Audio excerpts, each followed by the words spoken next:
নমস্কার, আমি শুক্লা রেসিপিতে সবাইকে স্বাগত। ডিসেম্বর মাস মানেই কেকের সময়, তাই বাড়িতে বানিয়ে ফেললাম ফ্রুট কেক। প্রথমে চিনিটাকে ক্যারামেল বানানোর জন্য ফ্রাই প্যানে নাড়তে লাগলাম, যতক্ষণ না ক্যারামেলটা তৈরি হয়ে গেলে একটু জল দিয়ে নামিয়ে নিলাম। তাতে দিলাম ড্রাই ফ্রুটসগুলো, ভালো করে মিশিয়ে নিলাম।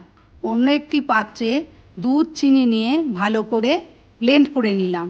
দিলাম দুটো ডিম, ভালো করে ব্লেন্ড করে নেওয়ার পর দিলাম সাদা তেল, পরিমাণ মতো ময়দা, baking soda, baking powder, vanilla essence, দিলাম ভেজানো ড্রাই ফ্রুটসগুলো। কেক বানানোর পাত্রটিতে একটু সাদা তেল দিয়ে বাটার পেপার চাপিয়ে দিলাম।